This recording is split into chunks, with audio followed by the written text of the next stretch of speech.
Hi mga mi! Ngayong araw pala ay first solid food ni Baby Kevia. Magpiprepare tayo ng kanyang kakainin. Avocado at egg yolk nga pala ang aking napiling papakain sa kanya. At ilalagay ko ito sa blender na nabili ko sa TikTok. Tapos mag-a-add tayo ng milk. Formula milk nga pala ilalagay ko. Pero pwede din breast milk kung breastfeeding po kayo mga mi.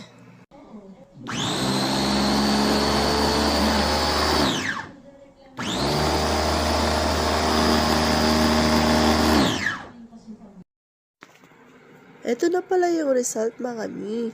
Wala na siyang buo-buo kasi na-blend na siya. Hindi nga pala masabaw yung ginawa ko. Pero may mga mamis gusto nila masabaw para hindi mabilaukan ang mga babies nila. Ito nga pala yung food container na nabili ko sa TikTok. Dito ko nga pala ilalagay yung mga pagkain na sobra. Bali, i-ref ko lang ito at pwede siyang magtagal ng 48 hours.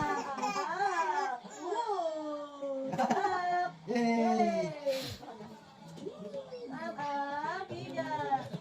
Gatuloy lang puso. Gatuloy lang na. Nagkalat na eh. At ayun nga mga mi, nagustuhan ni Baby Kevia. Kung napapansin nyo yung consistency ng aking ginawa ay sticky, okay lang yun para sa akin. Para ma-practice ni Baby Kevia yung kanyang chewing skills. Kasi mga mi, kapag may sabaw, para lang siya umiinom ng tubig. Diretso runok na siya. Tingnan nyo mga mi, nagustuhan niya, diba? Hanggang dito na lang po. See you po sa next vlog. Thank you!